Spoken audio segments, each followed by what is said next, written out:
8 winds, storms and cyclones of standard 7 science. Here it is, our today's topic is 8.6 destruction caused by cyclone. हमें ये पता है कि cyclones जो हैं वो कभी कभी बहुत ही डेंजरस जो है वो हो सकते हैं. सो इससे होने वाला जो नुकसान है वो भी बहुत सारा हो सकता है. Not only for human life but lots of loss of property also will be there. So here let us learn about it कि जब साइक्लोन आता है तो एज वी नो कि विंड स्पीड बहुत ज़्यादा होती है, रेनफॉल बहुत ज़्यादा होता है. सो होता यह है कि strong winds push water towards the shore. तो साइक्लोन आने से पहले, साइक्लोन जब सी शोर से बहुत सारा हंड्रेड्स ऑफ माइल्स दूर भी है, even though we can feel means strong water winds can be feel. तो ये जो है वो फर्स्ट इंडिकेशन है साइक्लोन आने का. फर्स्ट इंडिकेशन ये है कि strong winds push water towards the shore. तो इससे भी पता चलता है कि साइक्लोन में कम. Then after powerful water waves produce. अब स्ट्रॉन्ग विंड्स जो बहुत सारे चलेगी तो इससे जो वाटर वेव्स हैं वो भी एकदम इतने स्ट्रॉन्ग होंगे कि human can not overcome it. तो इससे हम नहीं बच सकते. So it is very dangerous to go near sea shore when cyclone is going to approach the sea shore. Now here it is the low pressure in the eye lifts water surface in the centre. अब ये हमें पता है कि cyclone का जो centre portion है that is eye. तो आई जो है उसको एक काम एरिया, इट इज अ काम area, that means it has low pressure in it. तो जैसे लो प्रेशर होता है it will lift up the water. और कितना ऊपर वाटर होगा, 3 to 12 मीटर हाई टाइड भी हो सकते हैं. मतलब हाई एक जैसे हम कहें कि वाटर की एक पूरी वॉल बन जाती है बड़ी सी. सो ऐसे वाटर को इतना लिफ्ट ऑफ करेगा और ये जो पूरी वॉल है वो पूरी सी शोर पे अप्रोच होगी. तो हैवी एकदम से वाटर का फ्लो आएगा and so that it cause sea water enters the low lying coastal areas. तो ये जो बहुत सारा पानी एक साथ सी शोर पे आता है, so it will enters in some of the low lying area. और इतना ज़्यादा होता है कि so much of loss of life and property will be there. Now it is here reduces the fertility of the soil.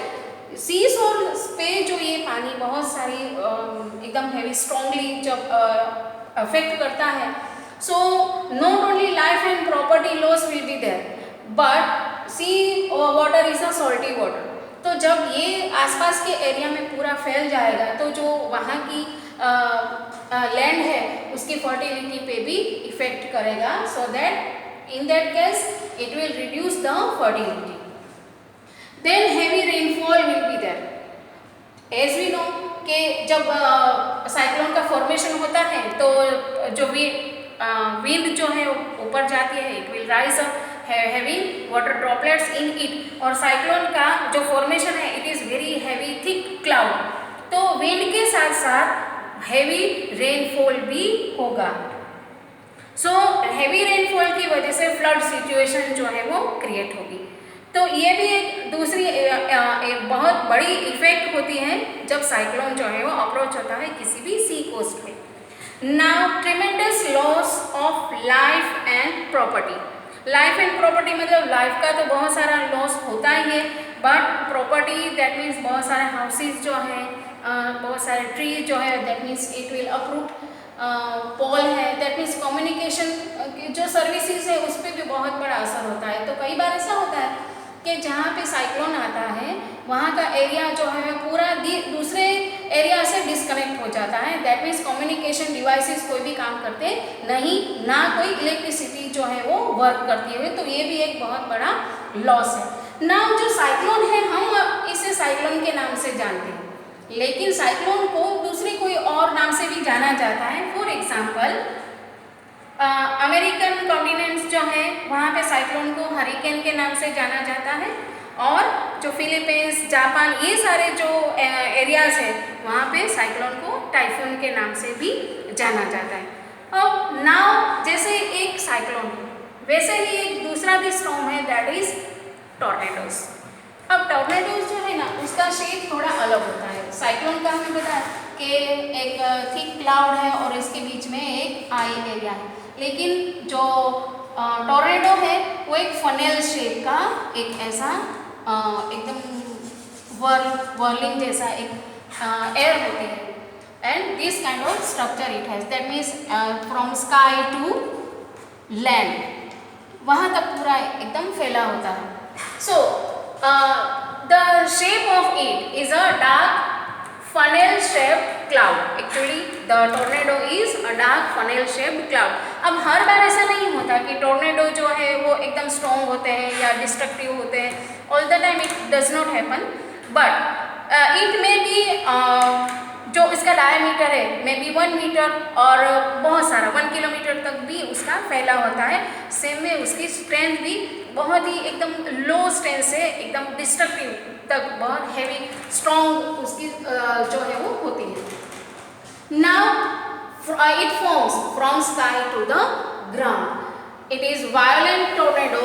जो normal tornado है वो इतना डिस्ट्रक्टिव नहीं होते, इतना इफेक्ट नहीं करते, लेकिन जो वायलेंट टोर्नेडो है उसकी जो स्पीड है 300 किलोमीटर पर और तक की भी होती है। तो होता ये है कि यहाँ पे जो है वो स्पीड विंड की ज़्यादा होती है, प्रेशर कम होता है, तो इसके जपेट पे जो भी आता है उन सबको एकदम लिफ्ट अप करके वो पूरे टोर्नेडो में वो पूरा घुमा सकते हैं। So this way it can be very destructive.